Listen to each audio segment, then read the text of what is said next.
Question है कि निम्नलिखित में से किस संख्या का वर्गमूल परिमेय होगा, ठीक है ना। तो भाई इसको पता करने के लिए हमें क्या करना होगा, पहले ये देख लो कि जो इकाई का अंक, देखो अगर तुम्हें ऐसे कैलकुलेट करने बैठ के भाई वर्गमूल निकालने बैठ के तो ये क्वेश्चन नहीं हो पाएगा। इसलिए हमें पता होना चाहिए कि जो इकाई के अंक है, ठीक है ना, वो कौन कौन से हैं जिनका वर्गमूल निकलता है, ठीक है, और जिनका नहीं निकलता है। तो वो तुम करके देख लो। देखो अगर एक का वर्ग करते हैं हम, एक आता है, मतलब जिसके पीछे एक हो वो पूर्ण वर्ग हो सकता है, ठीक है।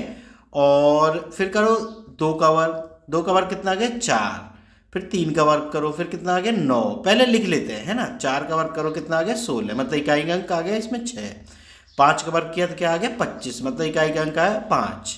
फिर उसके बाद आई बारी 6 की, 6 छंग 36, 6 का वर्ग, इकाई का अंक 6।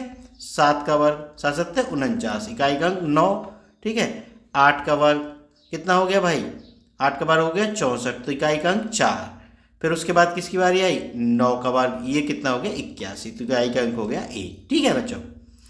तो बच्चों अब देखो कौन कौन से अंक हैं जो वर्ग के रूप में आ रहे हैं, तो वो है 1, उसके बाद क्या है 3 है क्या, 2 है क्या, नहीं है, 3 है क्या, नहीं है, फिर उसके बाद है 4, फिर 5 है, फिर 6 है, और फिर क्या है 9 है।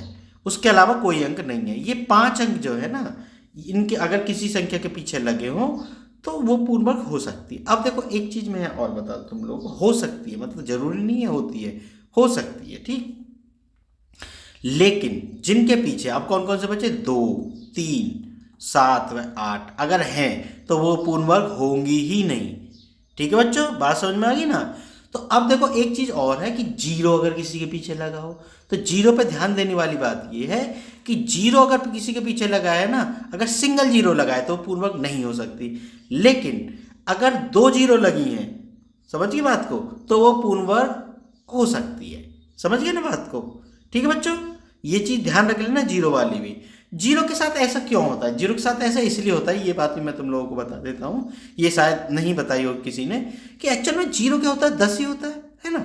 एक जीरो है तो इसके गुणनखंड क्या होते हैं 2 गुना 5, तो इसमें 2 शामिल हो गया ना, तो 2 किसी का पूर्ण वर्ग नहीं हो सकता इकाई के अंक में, एक तरीके से देखा जाए तो, ठीक है। अब जो है किसकी बारी आती है, 100 की। अब 100 में देखो कौन कौन से हैं, 4 गुना 5, तो ये पूर्ण वर्ग हो सकते हैं, ठीक है बच्चों। तो ये भी एक फैक्टर है, और भी एक दो फैक्टर काम करते हैं इसमें, ठीक है ना। जीरो में, वैसे जीरो में मेरे हिसाब से यही फैक्टर काम करना चाहिए कि भाई ये 4 और 5 है तो 4 और 5 पूर्ण वर्ग हो सकते हैं, इसलिए वो पूर्ण वर्ग हो जाती है। फिलहाल तो तुम